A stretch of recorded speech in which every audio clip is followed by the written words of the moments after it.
مسجد کے loud speaker سے اذان کے علاوہ اور کوئی اعلان جائز ہے یا نہیں؟ یہ مسئلہ ہے۔ اس مسئلے کا جواب سنیے۔ اگر یہ مائک مسجد کی آمدنی سے خریدا گیا ہے تو اس پر سوائے اذان کے اور کوئی اعلان کرنا جائز نہیں، نہ خوشی کا نہ غمی کا، اس لیے کہ مسجد کی آمدنی صرف مسجد کی عمارت، روشنی، فروش اور امام و مؤذن کی تنخواہ اور نماز سے متعلق ضروریات ہی میں صرف کرنا جائز ہے۔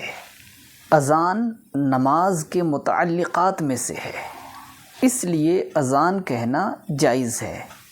اور اگر کسی شخص نے مائک خرید کر دیا ہے تو جس مقصد کے لیے دیا ہے تو یہ مائک صرف اسی میں استعمال کرنا جائز ہے، اس کے علاوہ میں جائز نہیں۔ اب اگر اس نے صرف اذان کے لیے دیا ہے تو دوسرے اعلان جائز نہیں، اور اگر دوسرے اعلانات کے لیے بھی دیا ہے تو جن جن اعلانات کے لیے دیا ہے وہ جائز، بقیہ ناجائز۔ واللہ تعالی اعلم۔